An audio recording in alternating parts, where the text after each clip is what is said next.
সর্বপ্রথম দোষ প্রশাসনকে নিতে হবে। এই যে অবরুদ্ধ হয়ে আছে, প্রশাসন অর্থাৎ শাসক ইচ্ছাকৃতভাবে বাসন্তী হাইওয়েকে অবরোধ করে রাখছে।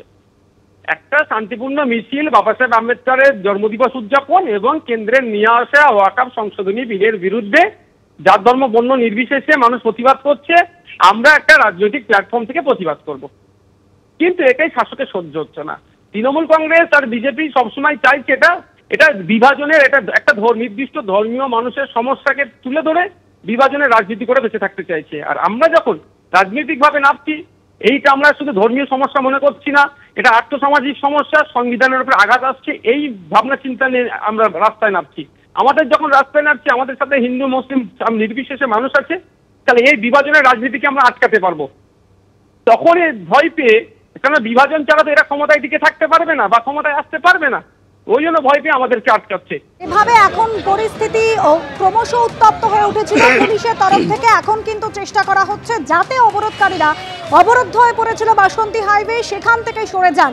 একের পর এক গাড়ি যেগুলো আটকে ছিল দীর্ঘক্ষণ ধরে, সেই গাড়িও কিন্তু আস্তে আস্তে চলতে শুরু করেছে।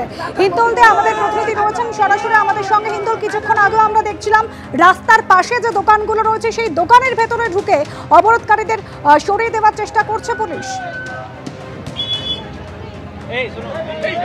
একেবারে শুধু তুমি দেখে রাখো, পুলিশের তরফ থেকে কিন্তু শুধু দোকানের ভেতরে জমায়েত নয়, কোন রকম গাড়ি, যেসব গাড়িগুলো দীর্ঘক্ষণ ধরে রাস্তা জমায়েত করে রেখেছিল, রাস্তা অবরোধ করে রেখেছিল, যেখানে বিক্ষোভকারীরা এসেছিলেন, তাদেরকে কিন্তু কোনো রকম ভাবে রেওয়াজ করা হচ্ছে না। এবারে কিন্তু সমস্ত গাড়িকে এখান থেকে তৎক্ষণাৎ এখান সরে যাওয়ার জন্য বলা হচ্ছে এবং নির্দেশ পাওয়ার সঙ্গে সঙ্গেই যাতে সেই গাড়ি সরিয়ে দেওয়া হয়, সেই বিষয়ে কিন্তু উদ্যোগ নেওয়া হচ্ছে। তুমি দেখতে পাচ্ছ বিশাল সংখ্যক পুলিশ, তারা কিন্তু রীতিমতো সমস্ত গাড়িকে এখান থেকে সরিয়ে দেওয়ার চেষ্টা চালাচ্ছেন। অপরদিকে থেকে কিন্তু আবার স্লোগান, তুমি দেখো রাস্তার মধ্যে কিন্তু রীতিমতো বিক্ষোভকারীরা বসে পড়ছেন। তাদেরকে কিন্তু বসার কোনো রকম কোনো সুযোগ পুলিশের তরফ থেকে একেবারেই দেওয়া হচ্ছে না, যাতে নতুন করে পরিস্থিতি অগ্নিগর্ভ হয়ে না ওঠে, পরিস্থিতি যাতে স্বাভাবিক পর্যায়ে ফিরিয়ে আনা সম্ভবপর হয়। ঘন্টার পর ঘন্টা গাড়ি বের করো, করে যাও, বেরো।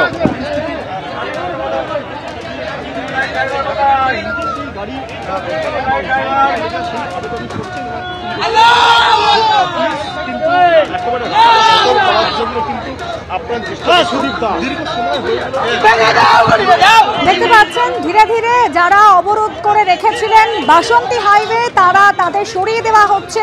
পুলিশের তরফ থেকে বারবার করে মাইকে অনুরোধ করা হয় যাতে তারা চলে যান এখান থেকে, অবরোধকারীরা অবরোধ যাতে তুলে নেন। বিক্ষোভের জেরে দীর্ঘক্ষণ ধরে বাসন্তী হাইওয়েতে প্রচুর গাড়ি আটকে পড়েছিল, রাস্তা অবরুদ্ধ ছিল। এবার তাদের সরানোর প্রক্রিয়া শুরু হয়েছে।